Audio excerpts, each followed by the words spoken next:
1.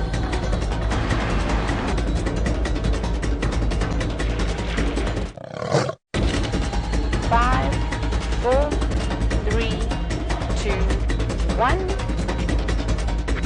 You are live, you are live. Good morning, everybody, and welcome to Safari Live. Have a look at those wonderful silhouettes that we are having a look at the moment. There was a bird of prey in the tree earlier, and we had a beautiful silhouette of him, but he flew off. My name is Byron, and with me on camera this morning is David. And then we've got Taylor and Craig on the other vehicles. Some of you might have seen them already. And then we've got James, who will be out shortly on our bushwalk with Brian. And, of course, Louise and Rebecca in the final control. So it's been a good start to the morning so far. Beautiful, cool morning. Haven't really found any wildlife just yet, but we just got started and we're in search of any activity. I did hear some lions earlier on this morning at about 3:30, and it sounded like they were coming from the southwest of Vuyatela, of Djuma. So hopefully we have some luck and find who I think was the Nkuhuma Pride calling last night. So we will do our best. Don't forget, everybody, we're completely live, so please send us your questions either through Twitter at #SafariLive or email us with questions at WildEarthTV. And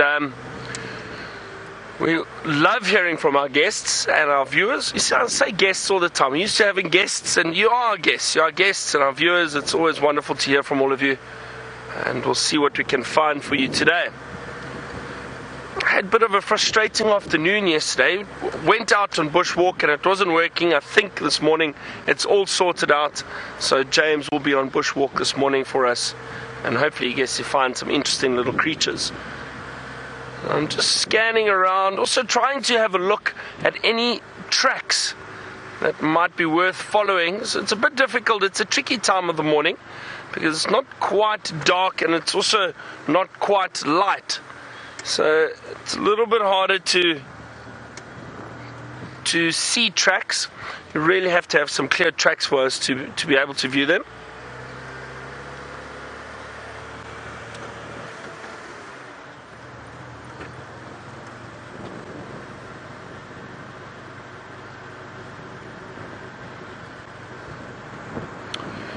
Now we've got an update, and I think it was Chris. You said you saw what looked like a Birmingham male and a lioness, possibly on the dam cam. I'm assuming that headed north.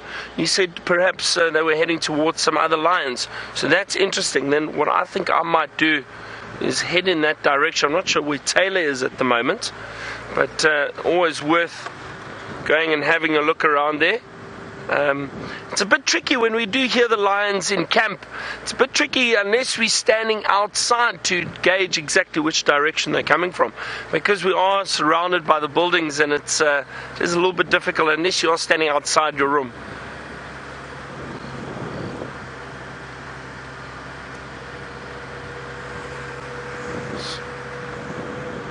And speaking of Taylor, and she's in search of lions too, let's head over to her so she can say good morning.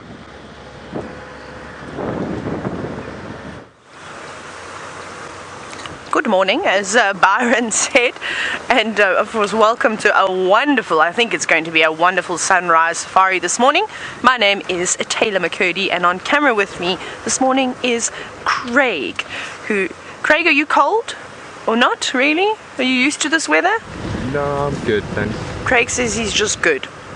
He also said that the sun is sleeping in this morning, just in case you were wondering. But no sign of those lion tracks just yet. We've been checking. We're now on Rebecca's Road, and I'm hoping that we're going to pick up on them somewhere, because Herbert said yesterday afternoon, if you were watching the Sunset Drive, that they'd moved during the day and they came towards this big drainage system between sort of the big open plains of Quarantine and Rebecca. So hopefully we're going to pick up on them soon. Now, if you have any questions for us, or you just want to tell us something, how you're doing, or anything along those lines, that's wonderful, and we'd absolutely love to hear from you. So you can hashtag Safari Live on Twitter, or you can send an email, in case you don't have a Twitter account, to questions@wildearth.tv. Now, I'm going to stop every now and then just to check the road for some tracks, but now the light is exceptionally awkward because it's not quite dark enough yet. It's not dark enough anymore, sorry, for me to have my lights on, but it's also not quite light enough for me to see the tracks nicely on the road. We're just going to take it easy. And I know there were some reports of baboons alarming, leopards soaring, male and female lion at the dam cam. We will definitely go, and it's nice to have Byron helping as well, because the lions gave us the slip, and now, well, we need to redeem ourselves and try and find them. So we will definitely pop past the dam as soon as we can. It's just that there are some guests still in the lodge. I haven't quite woken up just yet, but I'm sure they'll be out in the next, hopefully the next 10 to 15 minutes or so. But we'll just double check around here. We've done a little, I suppose you could say we did like a little boundary patrol around quarantine. Now there's nothing, but what we are going to do now is we're going to go and check the most southern road that runs along the tree line. And you might remember Darby and I did something like this a couple of weeks ago. I think it was in December. We were driving around, we said the same thing, these lines are in this drainage system somewhere, and we were driving, and it was so amazing how well it worked, because obviously this is live and you never know what's going to happen next, so you've always got to be on your toes. But we were driving, and just about as we were about to link away to go to another presenter, all of a sudden David, because he sits much higher up, spotted something across the drainage line, and it was in fact the lion. So I wouldn't mind a repeat of that. I think that would be quite wonderful, and that's always such a nice way to find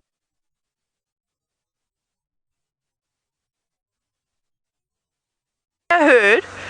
Like I said, I don't know if you're going to see the tracks because the light is very awkward. I actually don't think it's, but basically in this sector over here there's a lot of elephant activity all going back down that way. I saw little tiny tracks that were that big, then some bigger ones which are about this big, so those must be the moms.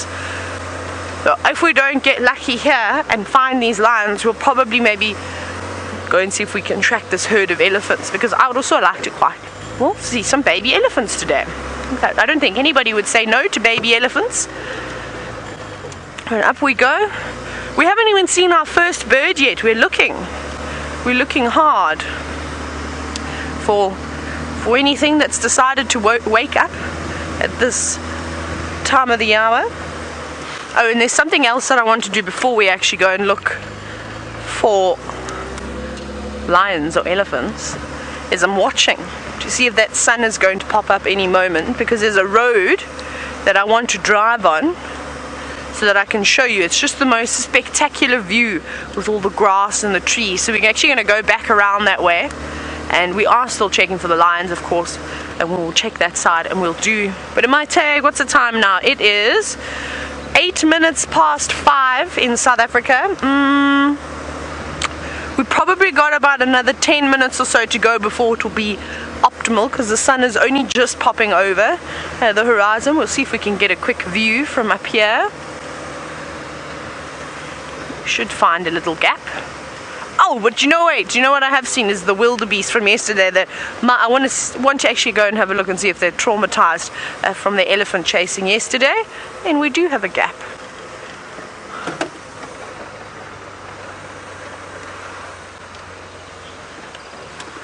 See, the sun is going to come up somewhere over there. You can see it's starting to get nice and light now. You can just see the clouds starting to go pink, which means that we're almost there. And I love the fact that some of you that might be watching now, the sun has already set, the moon is out and about in full force, and it's just getting light for us on this side of the world. Isn't that cool? Right, but let's go around. Let's have a quick look at these wildebeest, because the little ones are actually chasing each other, so this could be quite lovely to see. And then we will go and do the nice road with the beautiful scenery.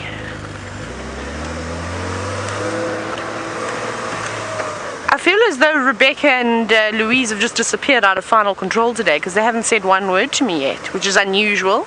Normally they're always whispering sweet, lovely things into my ear. Now Louise is trying to sweet talk me. She's trying to make up for it. She feels bad now. No, I'm just joking, of course. We always tease everybody. There's no discrimination in this camp. Everybody gets teased. Look at the little guys. Look how they're playing. And we saw this yesterday. Look how funny they are. Look at that little ones. They're chasing each other round and round.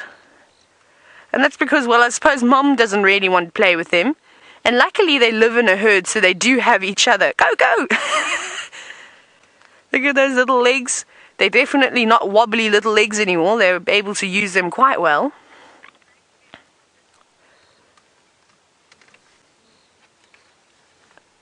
And there's even, and I wonder if there's a young impala lamb. Can you see just all the way over to the left, coming closer and closer towards the wildebeest? Your other left, Craig. There it comes. Look, it's about to join in with the impala. Look, look, look, look. See, it's just running at the back. There we go. Did you see that little lamb that's just come through? And now I don't know where the rest of this impala's herd is, but it's decided that it doesn't want to be an impala anymore. The wildebeest look like they're quite fun. And I wonder if it's going to join in on the game. Look, look. And it's really not uncommon to see something like this, to see other animals joining in on the fun. I've seen it a lot with young blesbuck playing with a wildebeest. I've seen it with young rhino calves running around with young wildebeest. There we go. There's the impala. It's come to the middle of the wildebeest herd now.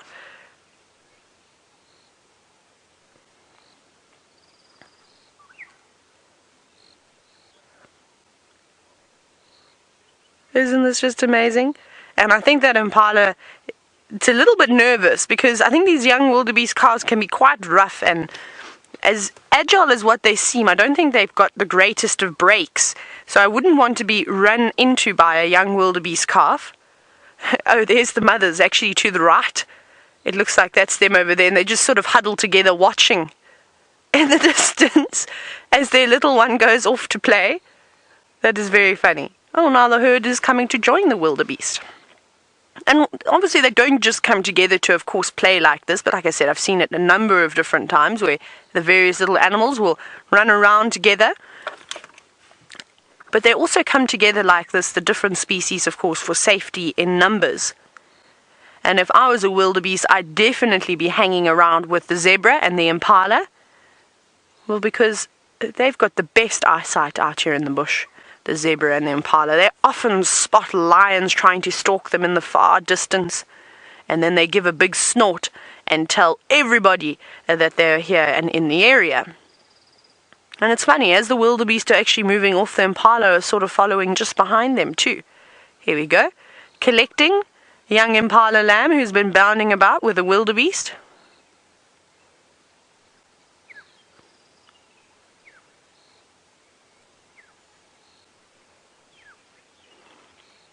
No, back they go.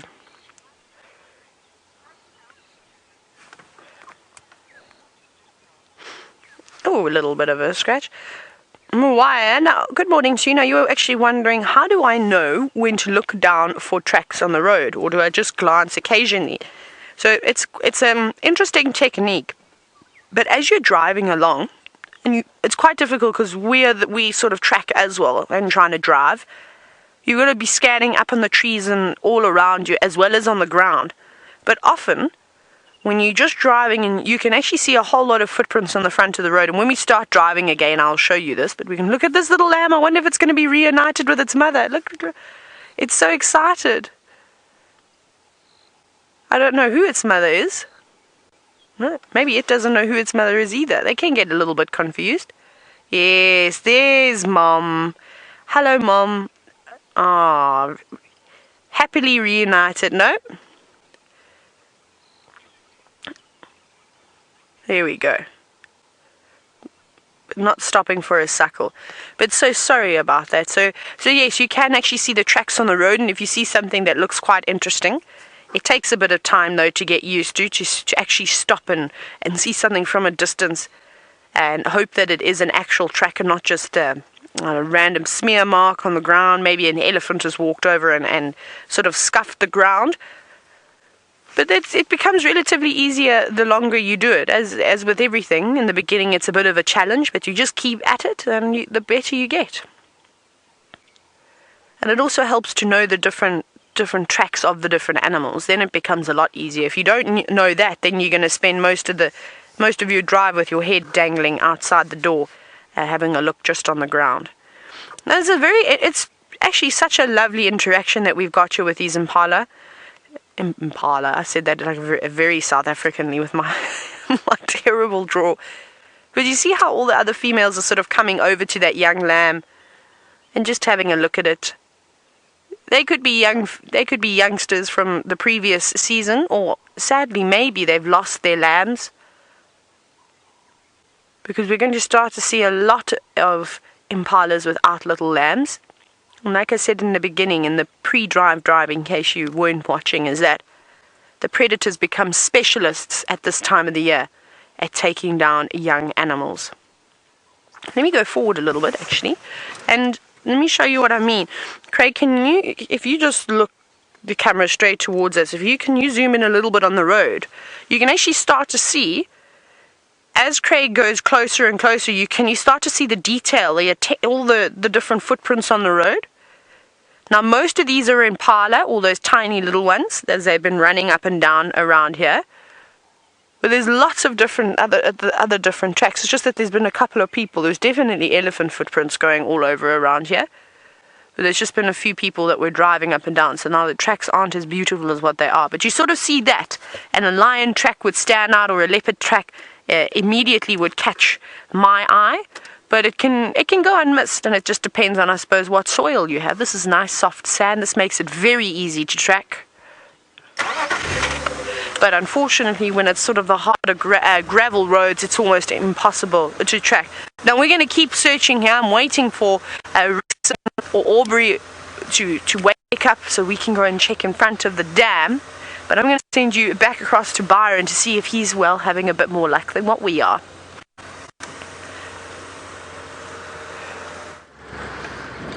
So, unfortunately, we haven't had any more luck. I'm still in search of wildlife. I did see tracks of Karula. It looked like Karula and her two cubs, but I think those tracks are from yesterday, and apparently we did get an update that she was on Little Gowrie, just south of Djuma, so I think that's where they are. I didn't see any tracks crossing back yet.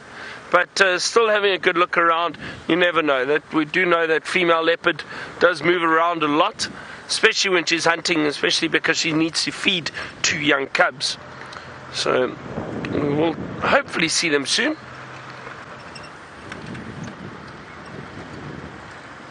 But in the meantime, we're just in search of anything. What I'm going to do, though, is I'm going to head around and check the northern part of Djuma, just see if we don't have any signs of those lions. As Chris gave us an update earlier this morning saying that they saw the lions running close to the Djuma Dam. So hopefully they're around, and it would be wonderful to see those big males too. I did hear them this morning, but again, it was difficult to gauge exactly which direction it was coming from.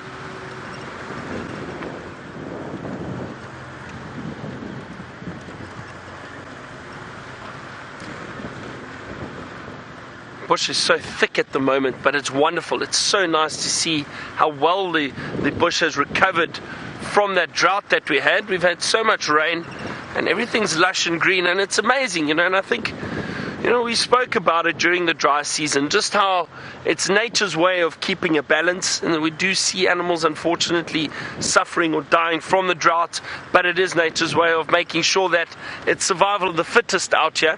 Those animals that are really healthy and really fit and really strong, they will survive, and that will ensure good genes continuing through the rest of the animals. But as soon as we get rain, everything changes, and it's like new life comes into this area, which is wonderful. And speaking of new life, those wildebeest herds are amazing. It's wonderful to see the wildebeest around on the clearings with the impala. And just like Taylor was showing you earlier, seeing them playing and running around, it really is wonderful to see so many little wildebeest calves and impala lambs. It's a lovely time of year, this.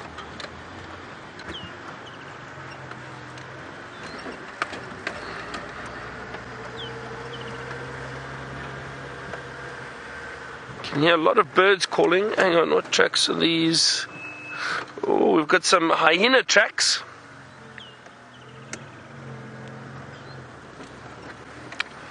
So just some hyena tracks walking up the road, probably from last night, and I'm sure it was in search of some food that it might have been able to scavenge from something, but definitely from last night. Now, Cheese Please, you wanted to know if I've ever seen the Anderson male, and I have indeed a number of times. Been very fortunate. With the guiding I do and taking people around, and I do a lot of guiding just south of this area, this northern Sabi Sands, so the central part of the Sabi Sands. And, oh, look at the beautiful Koran. Black-bellied Koran. Black-bellied Bustard. You know Black-bellied Bustard? Ah, lovely. Getting back to the Anderson male, that beautiful big male leopard. I've seen him a number of times, and I had some great sightings of him. I mean, there's always debate going on whether or not, or which leopard is the largest in the Sabi Sands. And years ago, there used to be a male leopard called the Camp Pan male. And the Camp Pan male was born at a pan known as Camp Pan, and that's kind of how he got his name. And it was on his territory was predominantly on Singita in the beginning, but then it extended, and he was a territorial male on Londolozi for many, many years. And there was a lot of discussion and debate as to whether or not he was the largest male in the area. He was a very, very big male. And then there was a male that came through from Mala Mala side that we used to see occasionally, and he was known as Msagwen. I actually don't know what that means, but that male leopard was one of the biggest leopards I'd ever seen. And then this Anderson male also, he was is an incredibly large male leopard. I've seen him with a young buffalo calf in a tree that he hoisted into a tree. Just to give you an idea of how strong he is. I mean, a buffalo calf is not a small animal for a leopard to prey on, and he managed to hoist it into a tree. I've also heard, I didn't see unfortunately, but he did hoist a young giraffe up into a tree. So he's an incredibly powerful leopard, and I've got a really interesting story about him. We were tracking him one day, and we were walking around. It was in the afternoon, and leopards, as we know, they do tend to enjoy drainage lines and thicker areas. They're fringe hunters. They prefer staying out of sight. They don't want animals to see them and alarm call at them. So one afternoon we went looking for this male leopard, and we saw tracks of him walking along the edge of a riverbed, a dry riverbed, and we got off and we tracked. But what had happened was, I think, and we know this, is that leopards often will see us or hear us way before we see them, and they tend to try and move away. And this leopard just kept ahead of us, and we followed the tracks, but he was moving away from us, and we couldn't see him.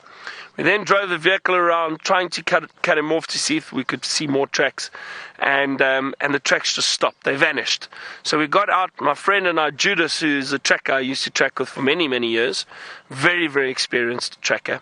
We got off and we were walking around, having a look, and we got into an area with quite a large thicket. Probably a few meters wide, 2 or 3 meters wide, and about 4 or 5 meters long, and it was on the edge of the riverbed, but very, very thick. We walked around and we couldn't see his tracks anymore, and we walked up and down. We must have walked past this bush about 4 or 5 times, and we then tried to head back and cross down into the riverbed, and as we did, we saw his tail just sticking out of the bush. So he was lying right there, but dead quiet, didn't make a sound, didn't move, just hiding from us. It was quite scary actually, but it just shows you how their behavior can change. Often leopards will growl or warn you if you are tracking them, but sometimes they'll just hide, and if they know that they haven't been seen, they'll lie dead still until you eventually move past, it was really incredible. But very fortunate to have seen that male a few times.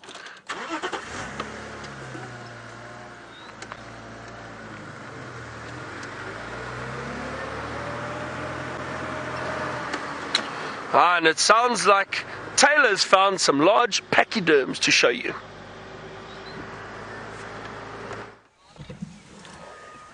We have indeed. We've got an elephant, but we're not going to stay here long because I've just heard the entire pride of lions roaring into the distance. And they sound like they're relatively far away.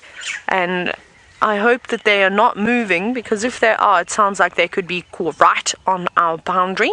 But this is Mr. Angry Elephant from yesterday. You can see, well, he's not angry anymore. He seems to be quite relaxed with us. Hello, big boy, which is wonderful. So he's obviously settled down now after his little breakdown he had yesterday and felt the need to chase all of the wildebeest. Hi, big boy. But he's eating marulas. He's searching for all the marulas that this big marula tree has dropped. And this is actually the same tree that I was picking marulas from yesterday afternoon. Well, David and I were picking marulas off of the ground from around here. But he has gobbled the rest of them up because there's not one left on the floor now. And there were loads. But there he goes, and I think we're going to need to carry on too so we can catch up with these lions. You know, you're going away. I need to go. Oh no, he's crossed the road. Off he goes. Right, let me quickly zip around. Now, like I said, these lions don't sound close. It sounds like they could be on the boundary, so we're going to drive a little bit quicker now, because normally you wouldn't drive that fast if you're looking for tracks. Bye, elephant. It's okay, you eat your plants. We're going to look for lions. Bye-bye. And off he, well, he's carrying on with his day, and I suppose so will we. So what we're going to do is we're going to shoot on around. We're going to try and get into that area as quick as we can. And I need to drive a bit quicker than normal, so I'm going to send you back across with Byron, and he has a parrot. And a beautiful bird at that. A brown-headed parrot.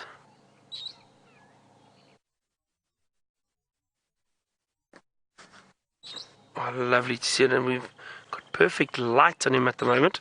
Sitting right at the top of the tree.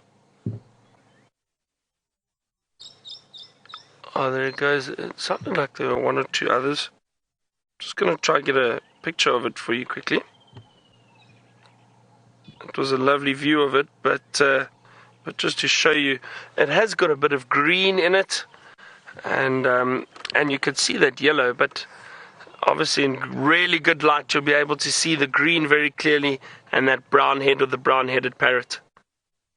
Very, very beautiful, and it's lovely. It's amazing to see parrots out here. You hear them quite a lot, but you don't often see them. They're quite secretive, and they do hide in the canopy of trees at times. There you go, you can see a little bit of the yellow in the wing. Beautiful birds, and you could obviously hear that screeching sound, typical parrot sound.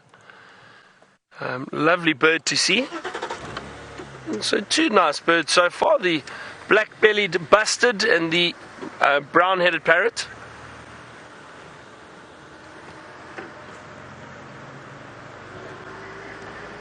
Sounds like Taylor's finding all the animals this morning. She's seen all the impala, the wildebeest, elephant, and maybe she has some more luck with lions.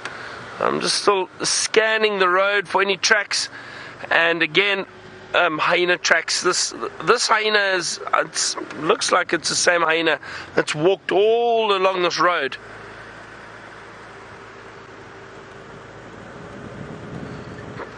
People often wonder why animals walk on the roads, and it's simple. It's purely a large pathway for them. It's easier to walk along the roads. So it's not a case of they know it's a road and they use it. It's just a big pathway. So it's a bit easier than walking through thick bush or long grass. Probably avoid a few ticks that way too.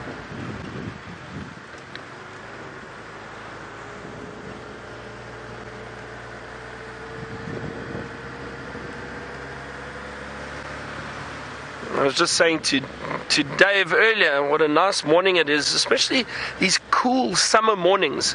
They're just wonderful. They really are wonderful.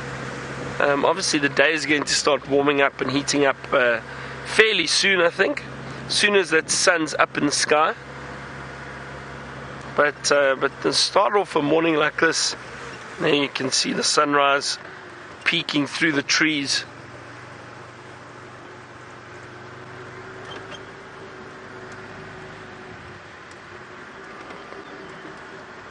Such a lovely morning.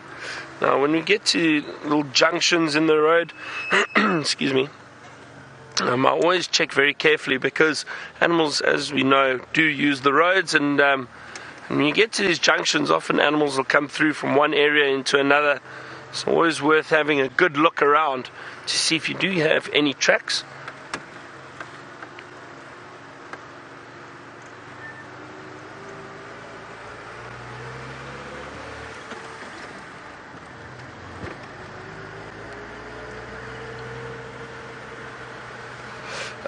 Fuzzman Sparkles, lovely name by the way. You want to know what my favorite species of bird is? You know, I must admit, I think it's probably the Martial Eagle, and I'm sure some of you have seen the Martial Eagle on Safari Live already. I'll get a picture for you quickly, but that for me is by far, I think, my favorite bird. Martial Eagle, it's just got a, I don't know, there's a seriousness about it, and then they just got a wonderful face, deep set eyes, very, very powerful eagle, and definitely one of my favorites. Let's see. Here we go. I'm going to show you the Martial Eagle quickly. Keep scanning these termite mounds, hoping to see a leopard lying on top of the termite mound, but that's the Martial Eagle. Look at that very regal bird. Magnificent. And so that's my favorite. We have seen a few of them on Safari Live, and we do get them in the area. And I would say that. And then obviously there's some wonderful bird calls that you hear around, and some bird calls for me that scream Africa. You know, they just they really, if I hear them, I just immediately know that I'm in the bush, that I'm in Africa. And a lot of them are actually owls, but the African fish eagle, for one, we know that beautiful, beautiful fish eagle call.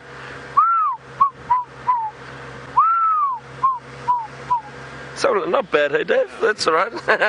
African fish eagle, and we actually saw some of them at Chitwa Dam, Chitwa Dam the other day. So I'm definitely going to head back down there at some point because the bird life around there was fantastic. And then the owls, the Scops owl is one of my favorites. You hear them in the evenings mainly, and they'll call constantly. And they've got this funny sound. But it's a tiny little owl, about the size of your hand. But they've got a wonderful call, and that also, for me, it just makes me think I'm, you know, now in the bush, and always reminds me of Africa. The Scops owl, and the fiery-necked Nat.Geo. Now that is an incredible little bird, very well camouflaged. I'll show you a picture of the Nat.Geo quickly, because we don't see them that often. You see them sitting on the ground at night, but they, because they are mainly nocturnal, and then they've got this wonderful, wonderful call. But look how well camouflaged this little bird is, and look how large the eye is, and that's again because it's nocturnal. So that is a Nat.Geo, the fiery-necked Nat.Geo. And you see when it sits on the ground, very, very well camouflaged with the sand. And now the fiery-necked Nat.Geo goes something like this. Let me see if I can get it.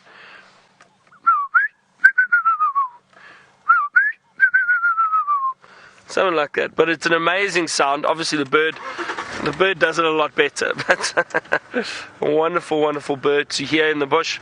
So like I say, you know, you've got some amazing birds around, and all the bird life in general is just fantastic. But there's certain birds, I think, for each person that really stick out. Dave, what's your favorite?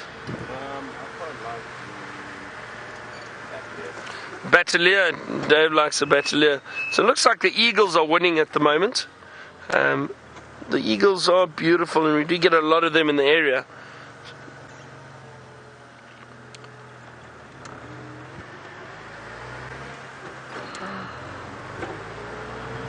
Now I understand that Taylor's trying to track those lions. Let's head across to her and get an update and see where they're going.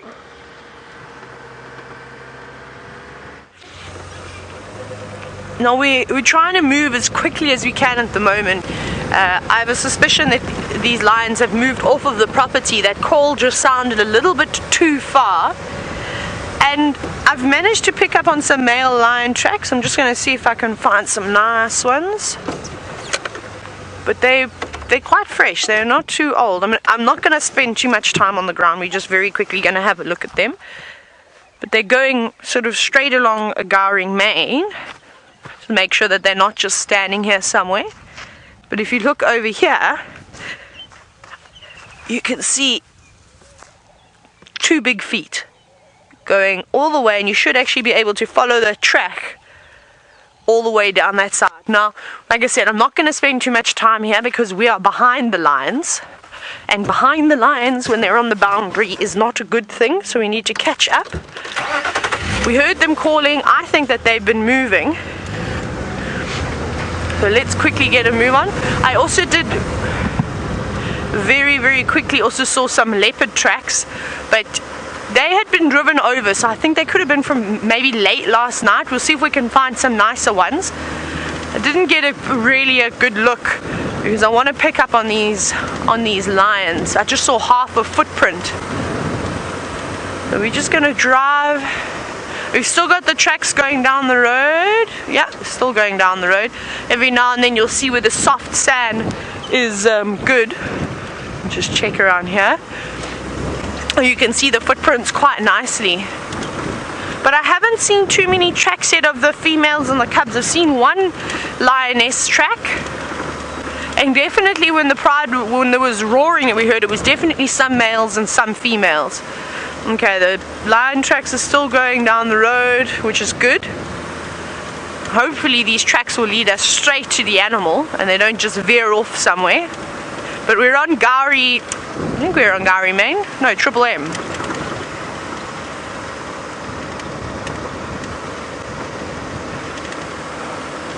Right. Just looking here. Now, Emma, you've said, just checking the GPS quickly. Emma, you said that you're excited to see a lion this morning. I hope I'm going to be able to show you one. We're still on these tracks.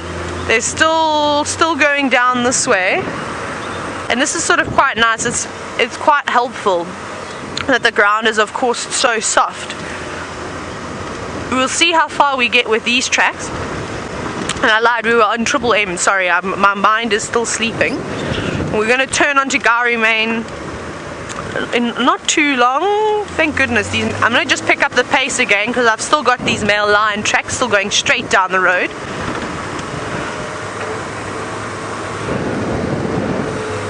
And if you hear me picking this up, I'm just listening to... Sorry, I'm just listening. You've got very intermittent signal over here with the Arathusa guards, but they said something about a female lion.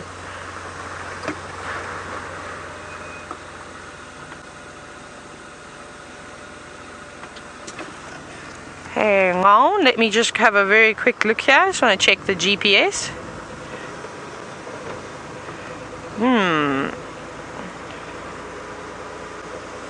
So it sounds like there's lions somewhere. I didn't quite hear exactly where they were. I'll see if I can maybe hear a little bit better again. Oh my goodness, there's lots going on this road. Lots of hyena tracks also going up and down, but that's quite normal. I suppose they're always going up and down here. You can see, look at all the hyena footprints coming off of this mitre drain along the edge and then all running that way. All those footprints that you can see there, those are all hyenas. And they typically will go up and down and do patrols at night on these main roads. And this is something that I'm hoping to find is an anal pasting of a spotted hyena. They do anal paste, but they don't paste as much and as often as brown hyena do. Now, brown hyena is actually quite interesting. Brown hyena have got two different anal pastings. They have a white one and then a brown one below it. And the white one, you see here, the big male lion, these are very fresh. These tracks are not old of this lion. And these brown hyena pastings are quite interesting. The white one is a long-term one. It normally lasts for a couple of months, but not more than about 3 months. It eventually gets covered in dust and it looks, of course, looks brown then. And the brown one is a short-term, go little Franklins and Spurfiles, they're darting across the road. And then the brown one normally is a short, sort of a temporarily one that doesn't last for too long. But you don't see too many spotted hyena pastings.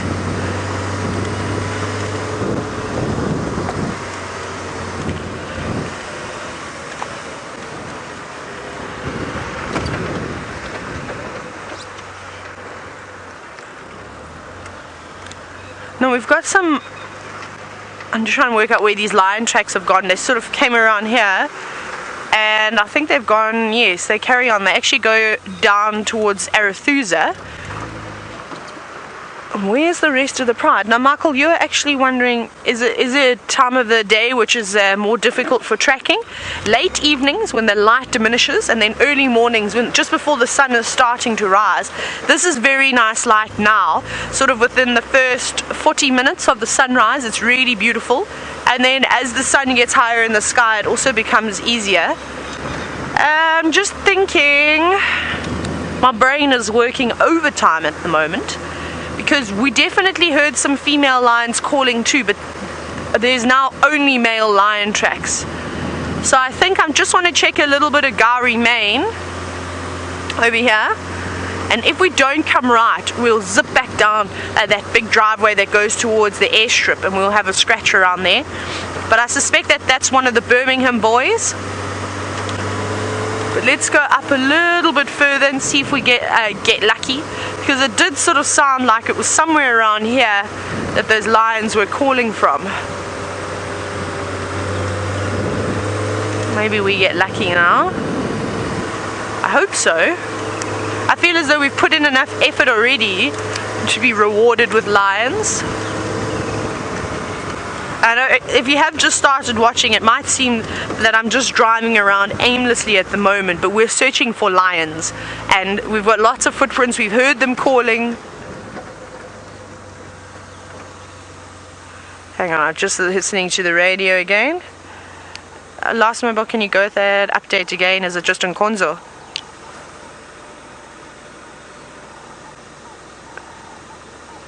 Okay, copy. I'm just going to see if I can pick up on the rest of the slumby. I'm going to leave those Maduro and Gala and Konzo with you, then I'm going to carry on with Gari Main.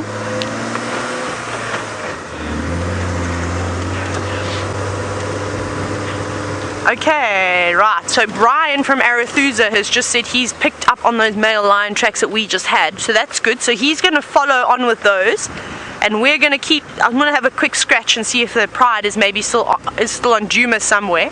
But we're going to go back across to Byron and see if he's going to do any more bird calls for you.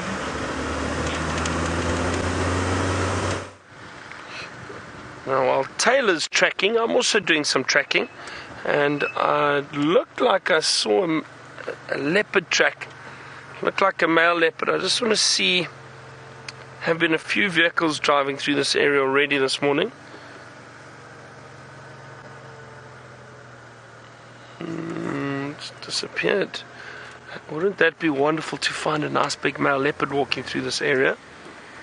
I just want to check very, very carefully.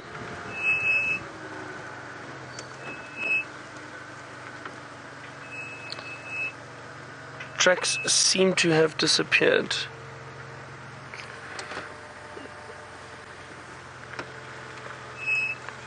Let me just jump off here quickly for 2 seconds. Let's just have a good look here. Oh. So you've got to be very, very careful when looking for tracks. And hang on, here we go. There's another track right here. So just as I thought, sometimes it's difficult driving and having a look on this side, and whatever animal it is may move to the other side of the road. Let's just see.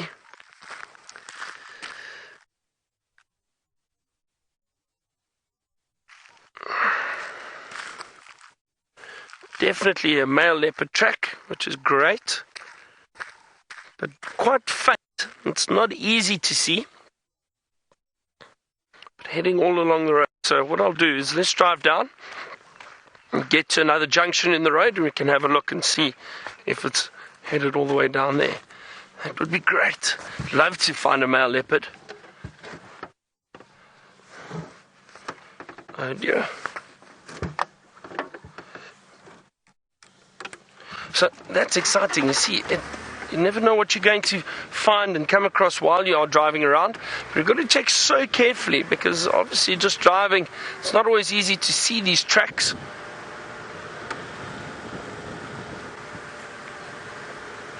It does look like it is going down the road on the left-hand side of the road.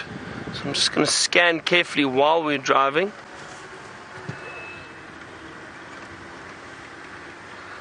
As I said, I've been having a look on top of termite mounds because sometimes leopards do like to lie on top of the mounds to get a bit of a vantage point, just to have a look around, or if you're lucky, you spot them in a tree.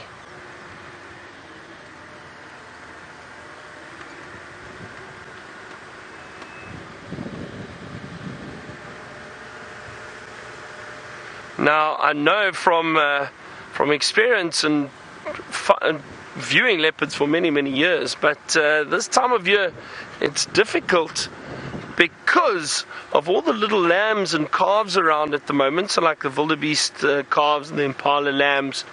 So these leopards, they'll probably hunt some of those smaller prey animals because it's a bit easier for them to hunt.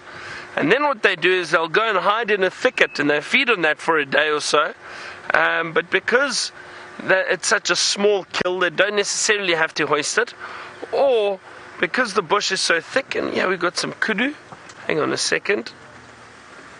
Because the bush is so thick, they can hide the kill in the long grass, and hyena probably would struggle to pick up on it. So it's a bit easier to hide food at the moment in thickets without having to hoist it. Oh, some beautiful kudu.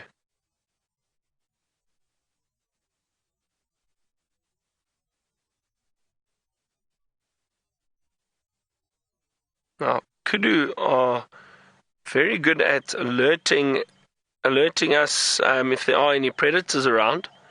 So if there are any, and look at the oxpeckers sitting on those kudu too. So if there are any predators around, they usually do pick up on them and they alarm call. If they do see them, they give it that beautiful bark, that very loud bark. Bah, bah. Oh dear, that sounds almost like a baboon. my kudu alarm call is not very good, but it's a bah, bah, that barking sound. See, maybe I got its attention there. Maybe it does think my alarm call is very good. And they'll alert one another that there is a predator in the area and that there is potential danger, and then they'll move out of the area together. Look at those beautiful big ears. One of the reasons, or the theories behind the big ears is, well, obviously they've got very good hearing, but it's because the kudu, and as you can see right there, they are browsers. They feed off the leaves of trees, so they tend to stay in thicker areas. And because of that, they do need to rely on their other senses, not just their eyesight. So their sense of hearing and their sense of smell is very good. Just in case there are any predators lurking in the thickets. They've moved off far enough, I think, because I didn't want to disturb them, but I just got to a little road. Stick with me for a second. I just want to see if those leopard tracks are around here.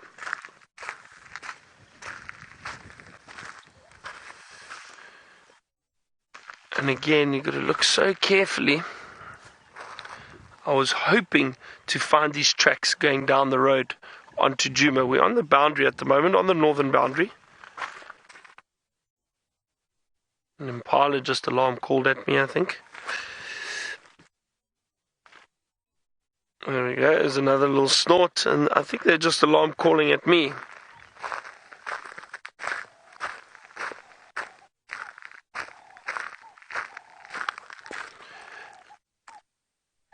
Oh dear, I don't see these tracks anymore. But it is a little bit hard along the ground over here. Maybe the leopard just changed direction again. we're gonna carry on looking. We're not gonna give up just yet.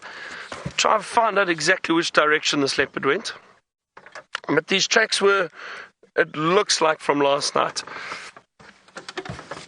or very, very early this morning. And we know that when these male leopards, when these territorial leopards are moving around, they'll cover huge distances when they're marking territory. So in an evening they can really cover a large area. It's not always easy to find them. Now my friend James is on foot with the bushwalk this morning, and it sounds like he's got an elephant. Yeah, here we go. Everybody, welcome on the bushwalk. My name is James Hendry, and if you're wondering, Brian is on camera, Herbert is on security. We're standing at the tent here, not because the tent is interesting, but because outside the tent is the elephant that Taylor and you saw earlier this morning, young bull, who was chasing the wildebeest around yesterday evening, and we're just going to try and get you a view of him. We're as live as Taylor and Byron. Hashtag Safari Live is how you get hold of us. Questions, comments, anything? A young bull like this, I'm not so much worried about his reacting to us negatively and coming towards us. I'm much more worried that he will get fright and go away from us, which we don't really want. And we, of course, are quite near the tent, which gives us a false sense of security. There he is. And they'll probably stand about 40 meters from him.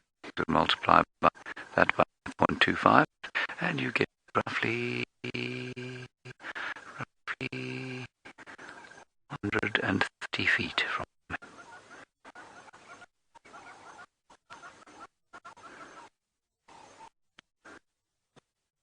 Apparently we need to start a few audio issues here. Let's cross to Taylor and we'll stand to the set for a little bit longer.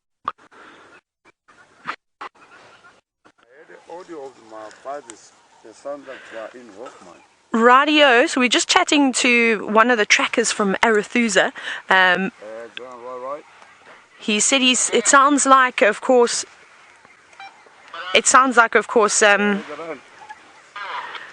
the male lions are about to cross into Shelley's, so I think we're going to keep going. And he also said he heard some audio of the female lions, so we want to try and find out where they are. But perhaps they've already crossed out and crossed a little bit further down Gari Main, and not quite as far as we checked just yet. So I'm going to have a chat with him.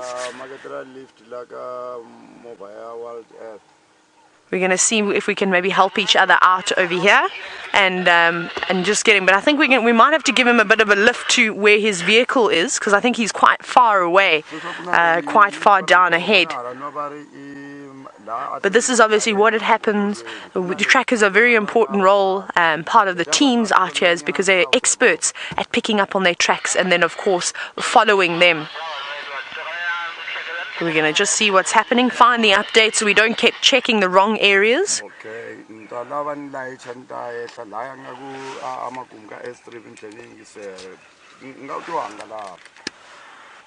We're just standing by, just waiting to hear what's about to happen. Right, Mfumo? Yeah? I think they did split, the others they did cross over. Okay. Yes. Yeah, all right. I'm here at Portland with WildEarthTV. I want to get a lift. I think these guys, they might split. There we go. You just heard that they've obviously split up, because we did see tracks in the end of two male lines. So it seems as though two of the Birminghams have joined up. Probably Tinyo and Mfumo. What's the look now? Right. What's the look now? Louise. Comms test. I will be with WildEarthTV. Radio. So we're probably going to go drive a little bit further south and just see if we can maybe pick up on them. We're going to give this gentleman a lift. So we're going to go back across to Byron and see how his morning is going.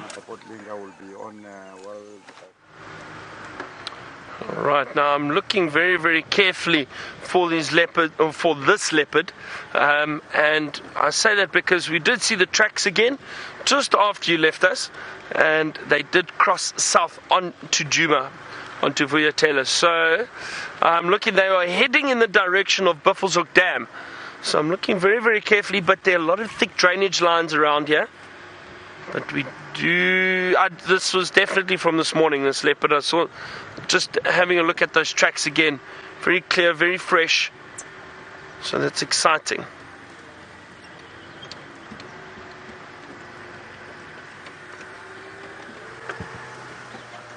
And I'm hoping, I've just come on to this little 2-track, not a very prominent road, but I'm hoping that this leopard had the same idea and he walked along here. But again, now driving in a place like this and trying to track is very difficult because you can't actually see that well.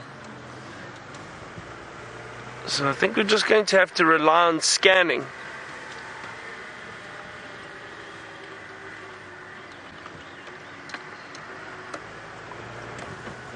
So Dave, keep your eyes peeled on top of termite mounds, trees, under a tree, in the bush. Could be anywhere. Could be anywhere. What would be fantastic is if the leopard could help us a little bit and give off a territorial call. Now that would definitely help us try and pinpoint the leopard, make it a bit easier to know which area he is in. But as I said, he did cross south onto Djuma, onto Wildebeest, so we'll do our best to try and find him.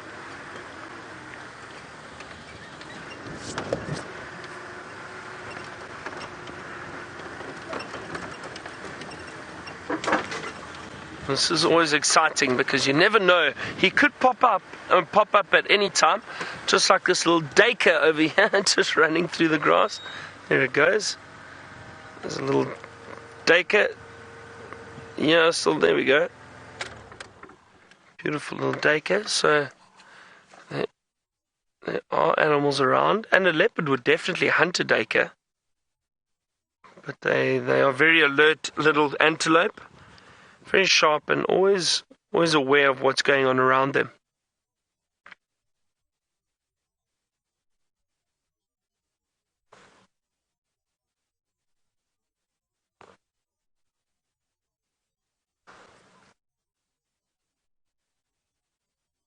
A lovely little male with those 2 little horns. You can see very clearly there. The females don't have horns.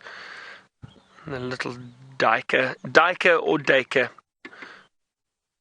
Potato.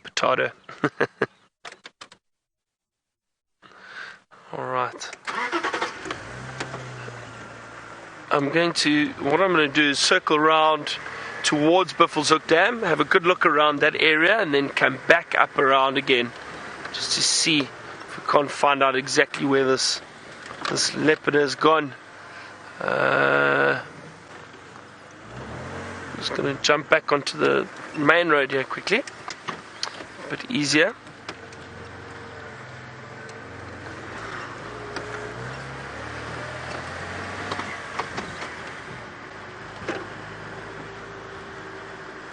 And that's the beauty of Safari Live, is that you get to see, just watch out there, you get to see how difficult it is to actually find these animals, and you get to see us tracking and trying to work out where the animals are moving. You know, these are completely wild animals. We don't have tracking devices or anything like that. We rely on tracking and what we've learned by working in the bush, how to find them. So hopefully, it's not always easy. Some people come on safari and they think, well, they'll see everything on the first day, and it doesn't happen like that. It does take time, it takes patience, and it takes a bit of skill. But one thing I have learned is that patience is crucial in the bush. It really is. And it pays off. Definitely pays off. As I always say, it's too soon to panic.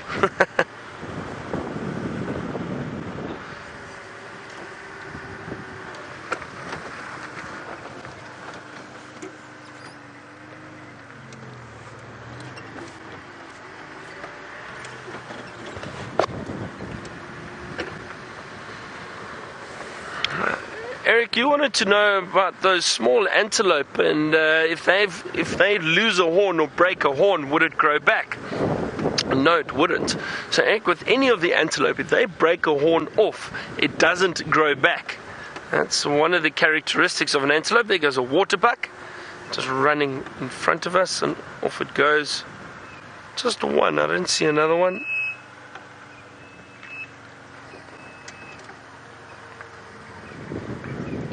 Alright, so I'm going to continue looking for this male leopard in this area. While I do that, Taylor, again with more luck, has found a male of another species.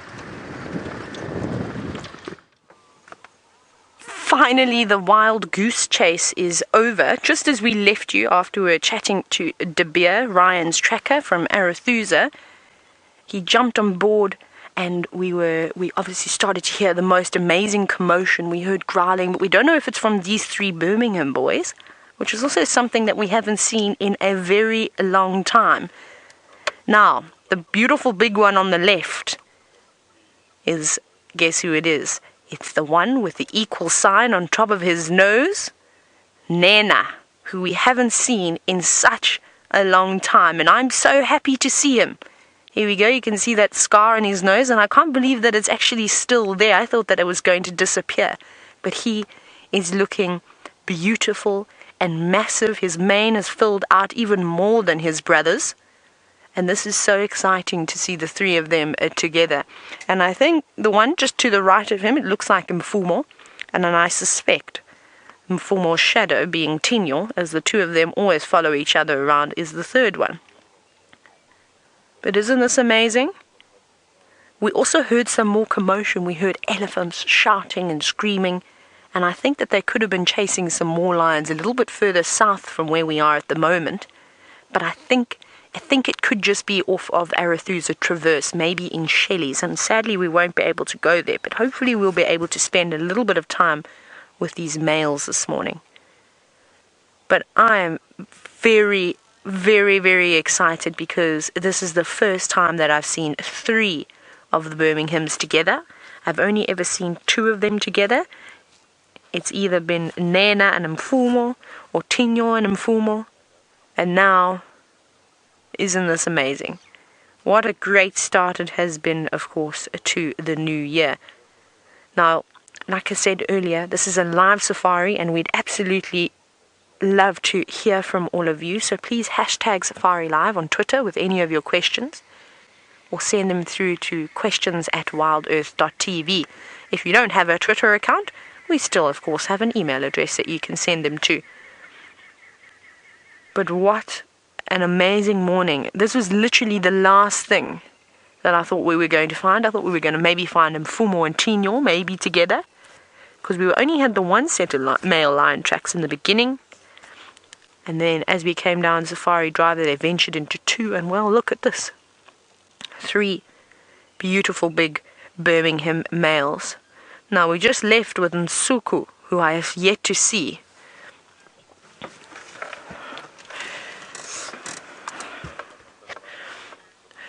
Hello, Aaron from New Zealand. Now, you've said that this is a wonderful site and you're wondering where the 4th Birmingham is. Now, as far as I understand, Nsuku seems to sort of hang around with the Styx Pride, sort of in the more northeastern corner, I suppose, of the northern Sabi Sands. So we don't see him very often. And like I said, I have yet to see him. So he's still a male that is on my male lion list, of course, to see. But I'm very happy just to, of course, have a look at Nhena. It's probably been about a month and a half, maybe even a little bit longer since the last time I saw him. Last time we saw Nhena, the one with the beautiful big mane, was actually, they were mating. It was Amber Eyes, I think, that was mating again, and the youngest lioness, and he was sitting off in the distance watching, I think it was Mfumo, as he mated with the rest of the other 2 lionesses. But let's take another look at these lions.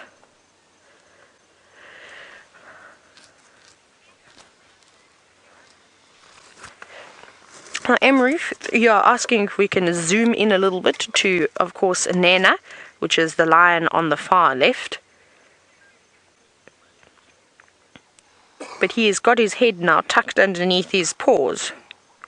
But one of the easiest features that Nhena has is, firstly, he's got the most gorgeous mane. It's a lot more puffier. He's obviously been using some sort of thickening shampoo in his beautiful mane, and I'm just teasing. But if you look very closely on the right-hand side of his nose, so if you're looking at the screen, it'll be on the left, he's got those two sort of beautiful, it's almost like an equal sign on top of his nose, those two scars that are parallel to each other, and that's unmistakable. I thought, though, and this is the thing with scars, though, sometimes they heal and the hair will actually grow over that scar, and then they won't stay around for too much longer. But that's been there for quite some time, and I think it's going to be there for a very long time, which is quite exciting because it makes it easy to identify him. But I will never forget this lion. He is beautiful. For a lion up here in the north, where there are a lot of other big male lions around, he is beautiful. And he's got a much darker body too than the rest of his group, or the rest of these two. So he might be slightly older than Mfumo and, of course, Tinyo. But they are sleepy cats now. Very, very sleepy. And I don't blame them for wanting to sleep after the morning they've had.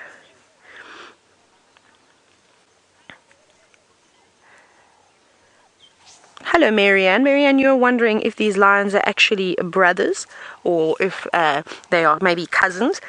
Now, the thing with lions is we sort of give them the loose name brothers if they come from the sort of, not necessarily even the same litter, so not from the same female, but they most likely have the same father of some sort, and they would have come from the same pride, so they would have all left together. So I don't think that they're necessarily exactly the same age. You can definitely see that Mfumo and Tinyo seem to be slightly younger than Nsuku and, of course, Nhena, just because of the way that their bodies have developed. Their manes are much larger. The colour on their bodies has also gone that sort of darkish grey colour, which normally happens when they get to about sort of 6 years old. And they're about that old now. So I suppose you could say that they're rather cousins more than anything. But I don't know the mothers, the pride, very well that the Birminghams actually came from. So I don't know how many of them there were, whether they had sisters. Because they obviously didn't come from this area. They came from sort of Timbavati area, a little bit further north from where we are. And then they moved away. But fast asleep. They've obviously done a big territorial patrol last night and are now exhausted. So I just mentioned, and Donna, you're actually wondering about why they're called Birmingham boys. It's because of where they come from. So the farm name, basically, and this is normally given to male lions, is where they came from, is called the Birmingham Farm, which is in the Timbavati area. So they left that area, they gave them that name, and now they are, of course, down here. Isn't that beautiful? Just the most magnificent scene. There's even a guinea fowl. I'm just trying to see where it's gone now.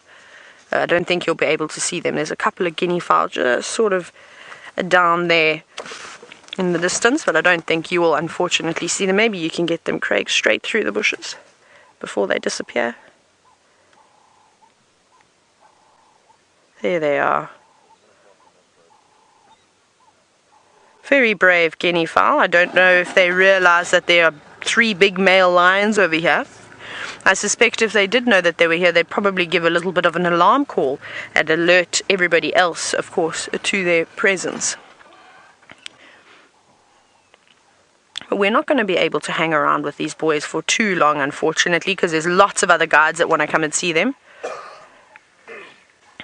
Now, Christine, you're wondering if there's an alpha lion in the coalition, and not necessarily. They often will fight for dominance, and normally they only really start fighting with each other when females come into estrus. Then there's big competition, of course, but you can see they're very relaxed with each other at the moment. They're fast asleep. There's no reason to need to compete at the moment. At a carcass, they'll probably brawl a little bit as well. But typically they're only really fighting for dominance when, like I said, when the females come into estrus. And then they take turns. 1 week, one might be more dominant. The next week, the other one might have got beaten up. He's a bit sort of not quite as fit as he was, because maybe he was mating with the girls, he wasn't feeding as well as he should have been. Then the other brother gets an opportunity, and that's what it happens. It just sort of goes up and down like that. Now, like I said, there are a lot of other guides out here who would love to come and see 3 Birmingham boys. I really think that this is all the time we've got with them, unfortunately. But it's short and sweet, and how beautiful, but fast asleep. And I hope that you all, of course, enjoyed that. Right-o. That should be number 3 for the day. We're going to go back across now to James, who's walking around in the African bush, and I hope that he's got something little to show you.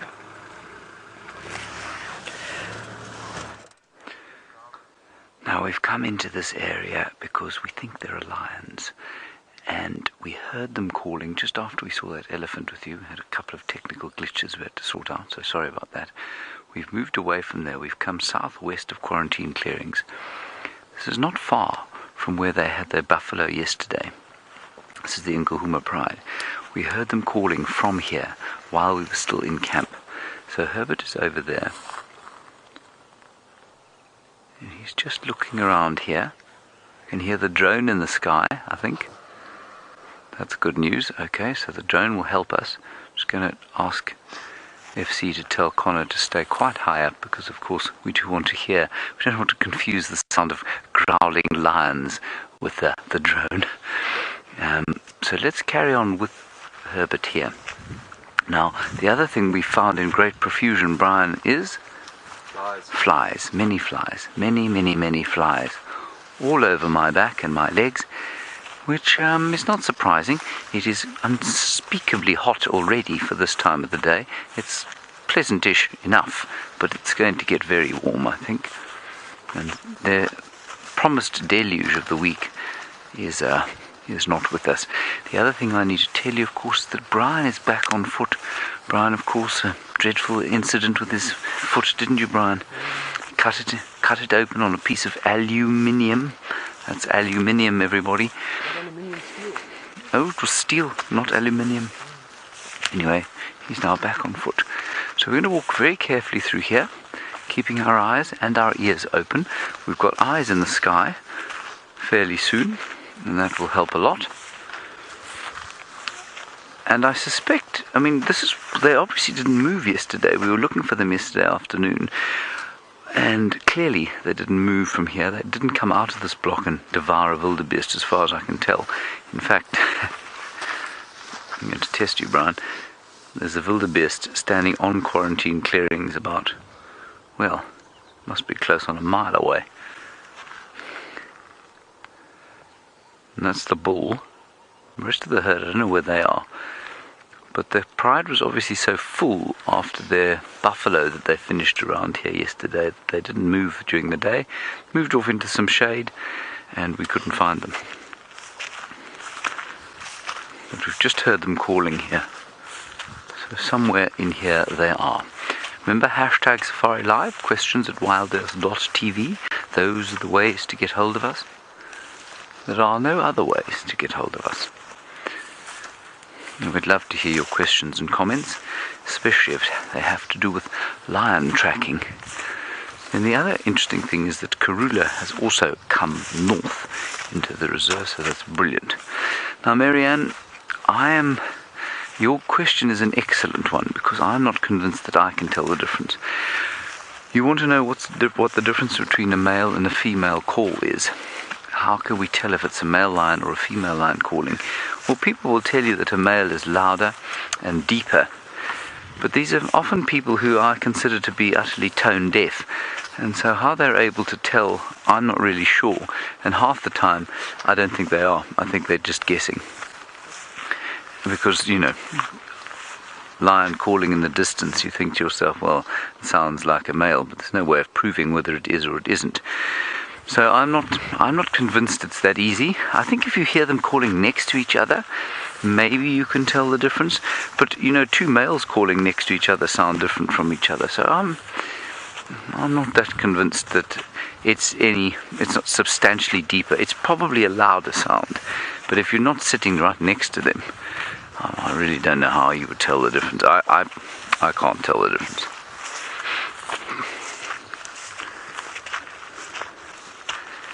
Many will tell you that they can, though. We obviously know that these were females calling because there was a group of them.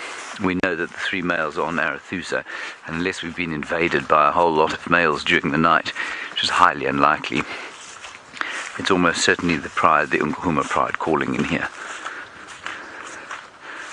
And that means they won't be on the hunt. It means that they will be, well, you know, they're just laying down a marker saying, well, we're not hunting now, we're laying our territory, so don't come here. Sticks, if you can hear us to the south, don't come north. Torchwood, if you can hear us to the east, don't come west. Now, Thomas, you're in Pennsylvania, where I imagine the weather is very other than it is here.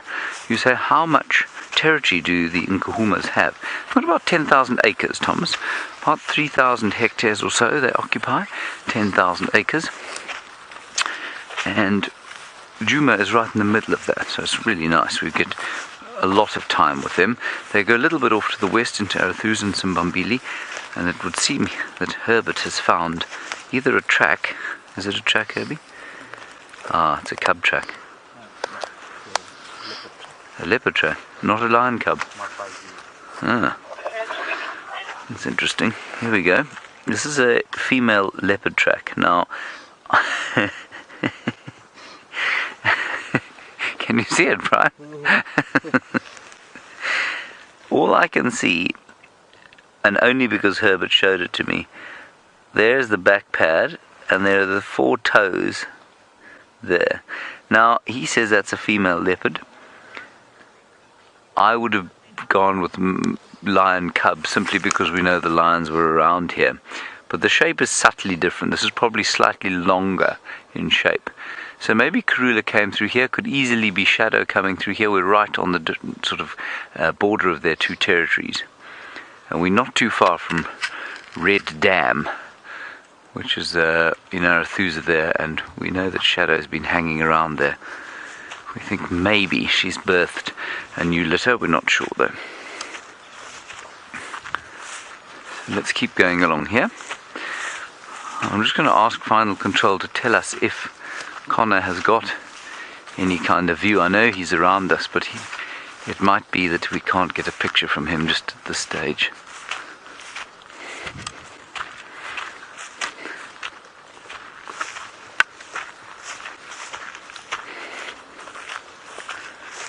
No. Silence.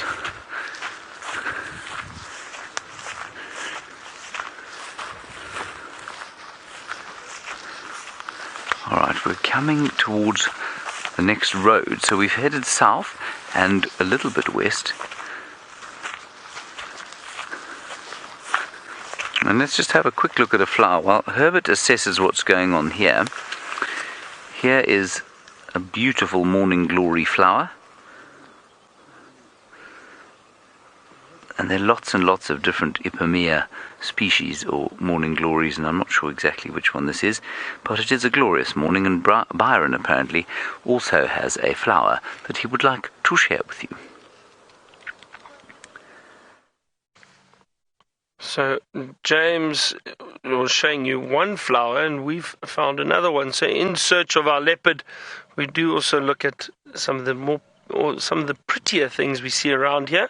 And look at these beautiful flowers. Now this is a lily. This is in fact a candy-striped crinum, or crinum lily. And you can see why it's called a candy stripe, because of those beautiful pink and white stripes on the flower. Very, very beautiful flower. And it's amazing to see these colors out here. I'm also just sitting, listening, hoping to hear any sign of this leopard, perhaps alarm calls. Well, what is that? It looks like a Schaefer beetle. Yeah, it looks like a Schaefer beetle. It's probably feeding on the leaves. Oh, it is indeed. Oh no. Oh well. Nice to see. It just shows you these little things that we notice while we're out in the bush and looking at flowers and that. There's always so much to see. So as I was saying, I was hoping that we got a sign from perhaps animals' alarm calling at the leopard, or maybe this leopard decides to give a territorial call. I've had no more luck with tracks, unfortunately. But as I say, you never give up. You always keep your eyes open. You never know. Things could happen around you at any time. So let's keep a lookout for him. See, and the other thing is leopards don't stick to a particular route. They'll walk and head off a road and then decide to turn and come back. So even if you think the tracks have gone off somewhere, they may turn, come back and head down the road again and then head in the opposite direction. So they're not easy to follow.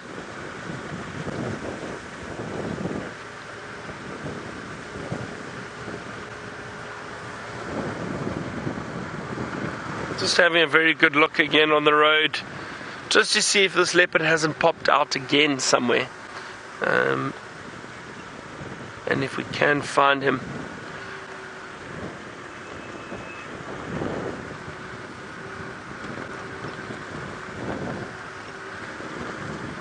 And it is so exciting, and that's why I love doing this, is because you never know what you're going to find. And you get signs of these animals, you know they've been there, they've just been there, or they've been there a few hours before you. But to try and find them is not always easy. Now, these little drainage lines that we're going through are ideal areas for leopards to hide in.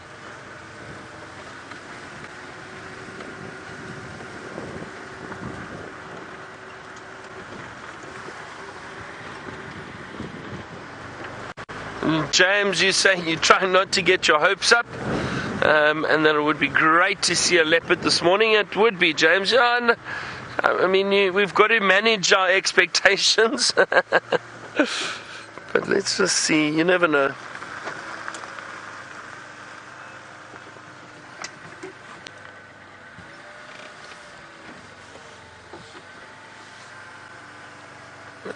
Let's just have a quick look here. Stick with me. We might be able to see some more tracks around here. It's also nice when you do look for tracks, try and have a look where the soil is quite soft and the sand is a bit softer. It'll be easier to see the tracks. Still a lovely cool morning. Now that's a good sign, because that could possibly mean that this leopard, if he is moving around, is still moving around, because it is so much cooler. As we know, when it does start getting very warm, these predators do like to go and lie down and rest and stay out of the heat. Oh dear, doesn't look like any leopard has passed here recently. Only Land Rovers. The other problem is you start tricking yourself. You think or you see what you want to see rather than what is actually there. So even though it's not a leopard track, you convince yourself it might be a leopard track. So you've got to look very, very carefully.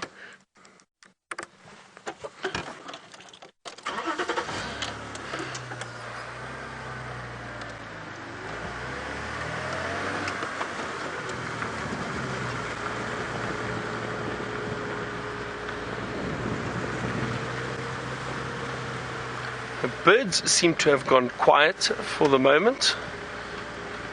Seeing too many birds around. And that's the other thing. Even though we're tracking a leopard or trying to find out where this leopard's gone, there's still so much else going on around us, and so much more happening. So we've got to track, we've got to look for birds, we've got to look for other animals, and try and spot a leopard if he is hiding in the bush somewhere.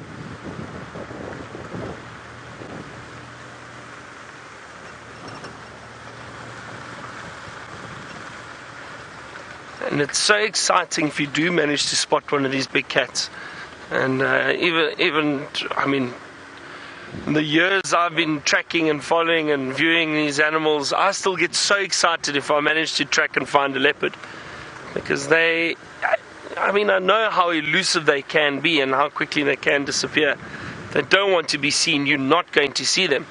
So when you do find one, It really, really is a special, special sighting.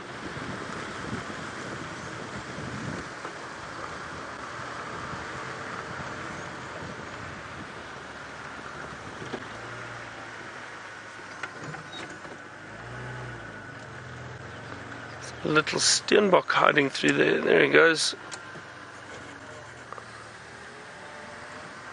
Just caught a glimpse of what looked like a little steenbok.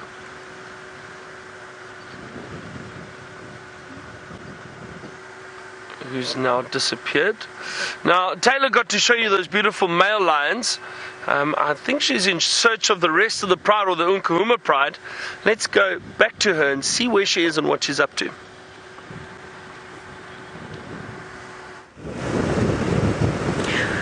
So we're back on Djuma now, and I just chatted to Herbert to see what he is up to and if he's picked up on anything.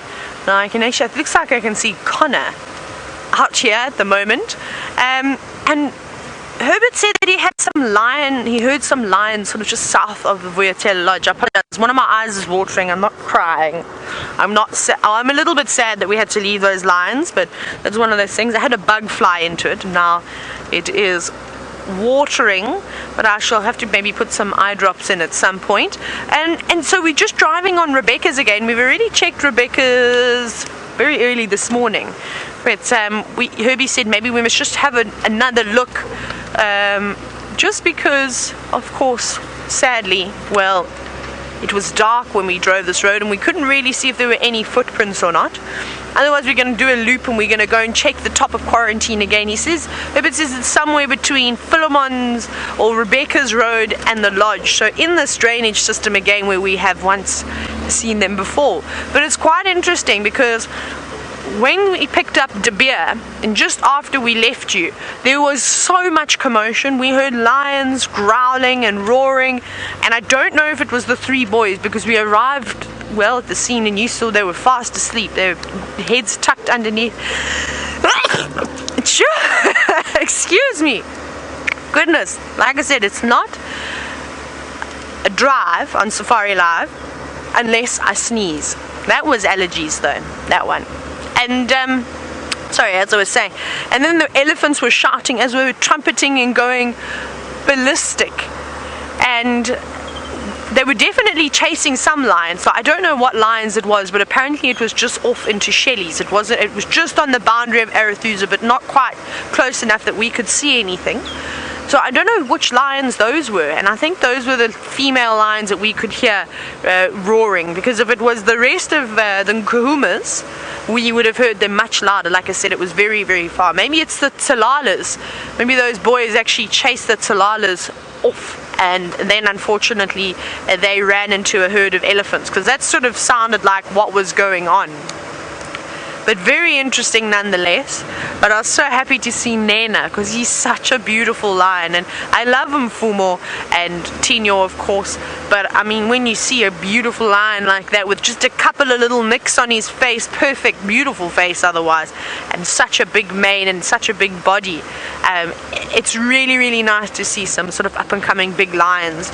But we always forget how young these Birminghams really are, and that it's still going to be another year or so before they really are, you know, at their optimum prime. They're just coming into being about 6 years old now, so they could still do a bit of growing.